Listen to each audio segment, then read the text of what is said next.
Our intro music is provided by Kevin MacLeod at Incompetech.com. You're listening to Night Dreams Radio with Gary Anderson.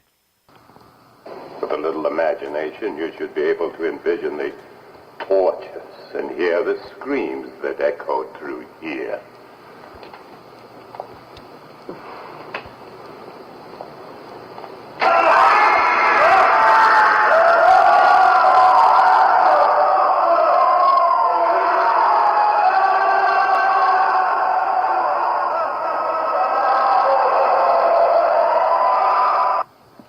Those recorded screams of the Baron. Hey, you're listening to Night Dreams Talk Radio. This is Gary. Hey, on the fake news tonight, Kevin, guess what? What happened today? Well, the U.S. Navy has just actually admitted that they have a film that shows encounters with a couple fighter pilots of the Navy capturing a film with UFOs. They said the UFOs were traveling so fast, even with the afterburners, the jets just couldn't even get anywhere near it. So I don't know. When the Navy comes out and says they got a film with UFOs, I think the government is slowly breaking down and admitting there's something going on. What do you think? It's a problem. Yeah, I guess that is. And then you can say goodbye to Toys R Us. You know, they've been around as long as I can remember. We've had 8 kids. And, well, when they were young, we used to do all our shopping at Toys R Us. But because of the internet, you can say goodbye to Toys R Us. They just couldn't compete. Sales, no matter how they tried to reconstruct, they just couldn't make it. Sales just kept dropping.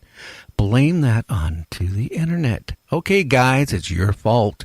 You know, you got to support your local businesses. I mean, there's great deals on the internet, but you know what's going to end up happening, Kevin, is that... What's happening? Well, what's going to end up happening... What's the new trend? Well, the new trend is you're going to find a lot of businesses going out of business, which, you know, that means a lot of people will be working at fast food stores. Well, not just fast food stores. Well, maybe car washes. But there won't be any, like, local businesses. They're going to be owned by, like, Amazon, and there's going to be a bunch of, like, Amazon warehouses. They're going to be, like, Amazon mini warehouses, bunch of, like, Amazon mini marts. Amazon, yeah, you go and get your hair cut. You get your hair cut at an Amazon barbershop. I mean, it's really getting scary. I mean, there's a lot of businesses that's just failing because of the internet, and Amazon has made a big dent in a lot of small businesses. You know, back about 5 years ago, they were blaming Walmart, Kevin. They said when Walmart came into town and it put out all these small businesses, you know, out of business. And then they said it was, oh no, Kroger's coming in, and Kroger's knocking back Walmart. Now it's actually Amazon that's, you know, completely just destroying all the retail supermarkets at the moment because they just got more money than them, and yeah. Yeah, well, it's scary. It's so scary. Hey, just keep talking for a second, Kevin, and talk about the what's going on with, you know, Bitcoin and all this stuff there. While I get it set up and do a Facebook Live. Well, just Bitcoin and all that stuff. I don't really tend to read much into it. I'm more focused on getting this radio station more attention, so I'm more of a behind-the-scenes type guy, so anything to, you know, well, to get more listeners and stuff, so I'm out promoting us and promoting everyone else, like that. That's what I do.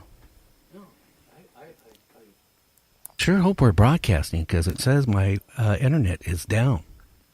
Well, it says stream time. Oh, I don't know. If you can... Well, I'm going to record the video and do it this way. Okay, Kevin, Anyway, I hate when little problems. No, you can't go restart the internet now because that'll kill the show. So just don't... Okay, well, what can I say? Anyway, you know, that's kind of got me really depressed to see stores like Toys R Us going out of business.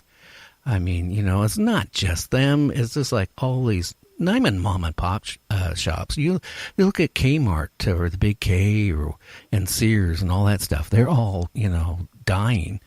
And it's because, the bargains you find on eBay or you find on the internet, Amazon, even Walmart has their internet where you can just buy stuff. And it just is destroying the market like you wouldn't believe. So, you're finding more and more of the small shops just going to be gone. And I've seen some pictures of these towns like in the Midwest and stuff where you look down the street and there's no cars. And then you look at the pictures and there's no businesses left. They're all gone. And I hate to say it, that's what's happening now.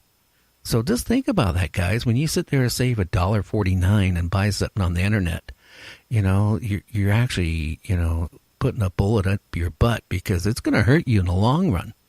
I mean, face it, when you buy from a local store or something, you got a problem, you can walk in there and say, hey, I got a problem with this thing I bought from you. And if it's a good business, they're going to replace it or take care of you. You buy it on the internet. I have dealt with some places that basically say, screw you. We got your money. We're not going to take care of it. You're stuck with it. And then you sit there and you dropped $100 or $200 for something that just didn't work out. So with that in mind, we have Margary as our guest tonight, and I think it's going to be an interesting show with her. So let's bring her on right now. Your microphone's not even turned on right now. So anyway, hey Margary, you there? Hello? Okay. We got to go back here. So I'm not even used to using Skype. So let's say we take it off a hold. Okay, Margary, you there? I'm here. Okay, I'm trying to figure out, up to recently I've been using telephone lines, but then, now I'm talking to people in the UK and I'm talking to people in Australia. People are calling in every which way. So I had I'm old. I'm 66 years old.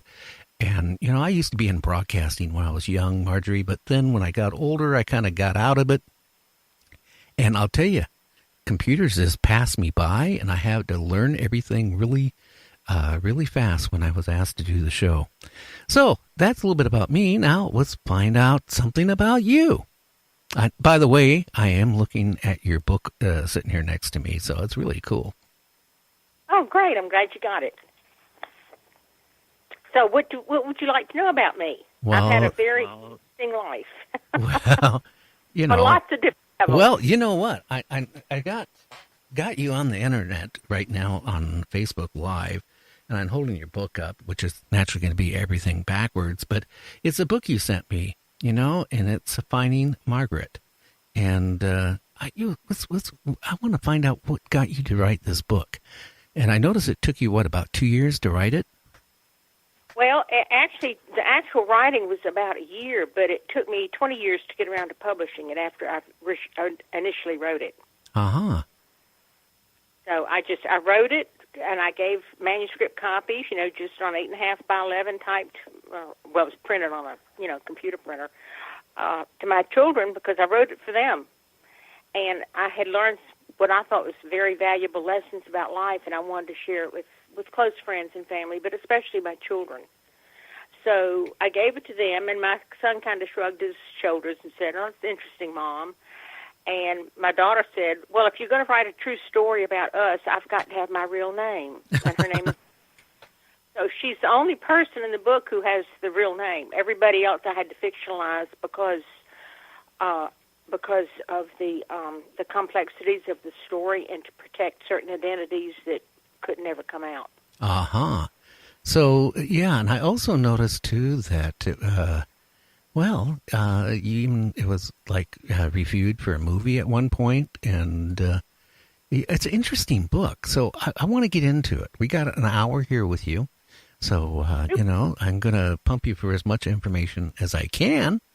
So, okay. Okay. Yeah. So, tell us a little bit about the book, and educate all of us. I mean, about educating.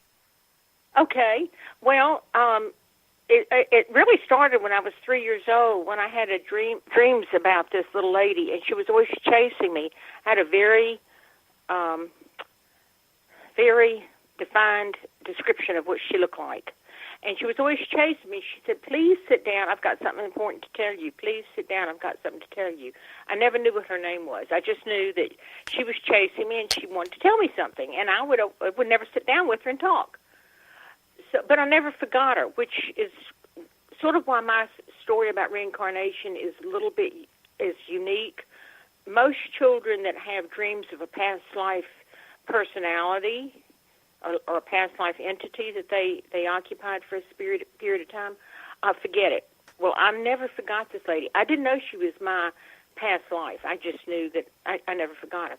And then fast forward, I was in my 40s. I had gone back. I majored in journalism in college right out of high school. But I had gone back to college in my 40s to get an accounting degree. And I walked into economics class one night, and this professor walked in and slammed a book down on the desk. And I looked up, and there was my little lady that I had dreamt about all those years ago. And she was holding her arms out in front of him, and she said, he's special. Protect him. Uh-huh. She was just as real as a real person standing there. I mean, it floored me. I was just, it was baffling and confusing. Now, I've had what a lot of people call psychic episodes all my life, usually about people I know and love and care about. Some about, business relations, like that. A lot of life and death situations, some very serious situations. But I had never had one about a premonition or a vision about somebody I had never seen before. And, of course, I had never seen this college professor before. So she's standing there, and she says, he's special, protect him. So that was the beginning of a 3-year odyssey for me to find out not only who she was, but why he was special and why I should protect him and what I should protect him from. And the outcome of that was a lot of soul-searching. I ended up working with a parapsychologist here in Atlanta. I had a lot of very strange medical problems during this period of time. And in the midst of it, my family was fighting a landfill that was going to destroy our beautiful house in the middle of a very pristine area of DeKalb County, Georgia. And that would not be, very fun to go through, that. That was very difficult. And then my husband, who was a builder, got embroiled in the banking scandal of the late 1980s. So it was it was a lot to deal with. And I kept making notes. And after I finally started working with a parapsychologist, he suggested that, he said, "Mom, you might turn this into a book." So I eventually did, and I gave it to my twin sister, and her next-door neighbor. I had 2 homes. One was in Hollywood and one was here in Atlanta, and she was a producer, TV movie producer. And she was fascinated by it, so she hired a Hollywood reviewer to read the book and say, is this book worthy of TV production?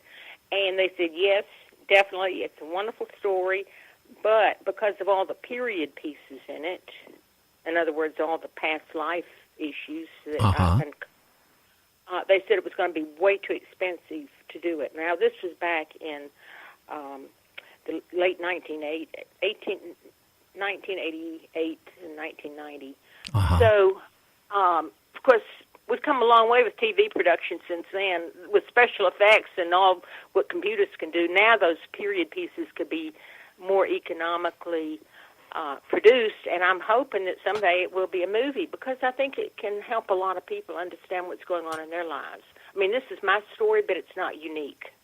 Have you thought about resubmitting it again as the, any of the cable networks or anything like that would be interested?